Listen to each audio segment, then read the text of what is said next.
to 28.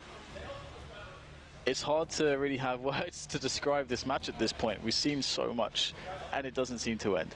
And it's such a great test of discipline for these teams. And luckily for them, they'll get quite a break after this match, if when it finally does end. It's just that. What do you mean when it ends? What if it never ends? That it's well.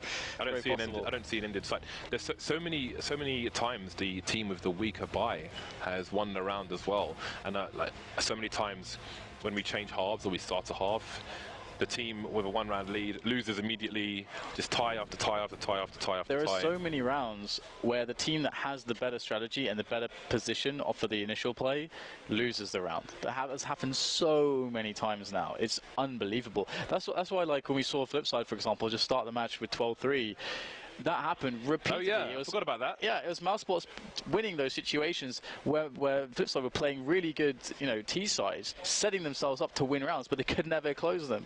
And now this is happening to both of the teams now that they're having this situation. Now we're getting spots where Mousesports are playing some really sick setups and they're creating good opportunities, but then they can't close when it really matters. So it's well, there are more questions to ask here. We saw the problems with that were caused to Flipside by Mousesports' adjustments and realization that there was weakness towards A in terms of the setup between Blade and Wilder. We saw Blade get picked off loads of times with no answer in the previous overtime 4, of course. So now you have to ask yourselves, I mean, there was a bit of struggle and constant change on Flipside's team trying to get things set up the right way, so now you have to wonder if they're going to continue to change that. How are they going to make things go back into their favor on their CT side, which is about to start. It's funny, I think we're going to have all the teams arriving to watch this match because they're all like, hey guys, so what's going on? So time to play our match. Oh wait, there's still the first match We're going still on. into game 1. And shout outs to the over 800,000 people that I can see they're watching at the moment. Crazy stuff here. And interestingly, no AWPs on the T side for Mousesports, so they've made more adjustments. Shout outs to Bar Salt Chickens. Right, so no AK for Mousesports. They've decided that it's going to be better for them to all have AKs. Speaking of AWPs, or that it takes down Speedy. I think I said no AK for Mousesports, I meant no AWP. Well, there we go. They're at man disadvantage, and they're looking to take the drop quickly with numbers themselves. There's no split really to happen here. They've got Nico heading over towards A. Is he going to be good enough to get some work in? Some damage, but the frags are coming now.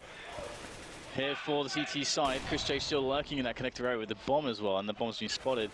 Nico needs to open up the bomb side. He has to do that because there's no way for Chris J to get into the B side at this point, and he's doing a good job of it, taking down Blade, but what a sick angle there, sick shot, as Chris J is going to hit the floor cold. Just down to Nico now in a 1 versus 2.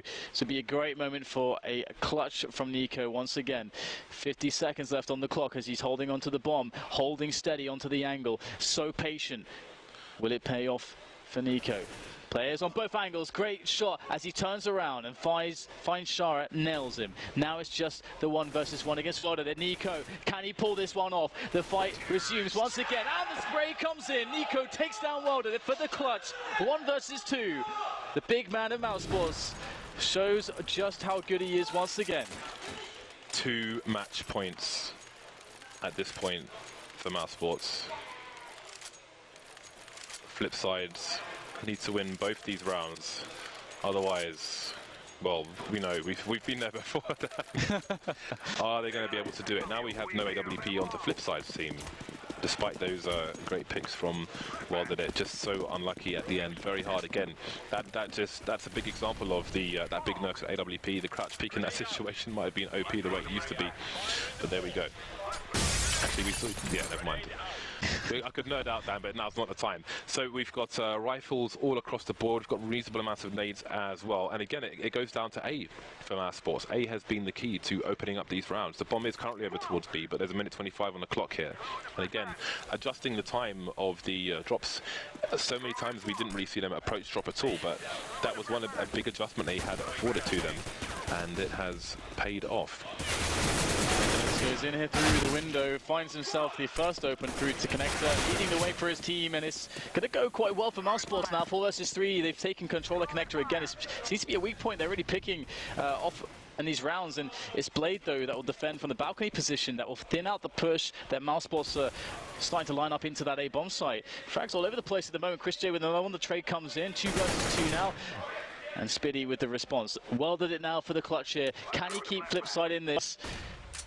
Here he goes, looking for that shot. As they are toying with him, they know exactly where he is, and they do have time to go back to the other bomb site if they really want to try to do that. So they do search for well did it here. Oh, he's repositioned. They might not know where he is. He needs to be spotted by Spiddy now, and Chris J nails him. And Mousesports finally close it. After 5 overtimes, Mousesports will eliminate Flipside Tactics and send them home. 59 rounds, Dan. 59 rounds in a best-of-1 nation match, and somehow Mousesports finally broke the deadlock and made it through to one more match. I don't know, like, it just got to this point where it felt like the match was an inevitable victory for Flipside, to the point where it was impossible to predict, to the point where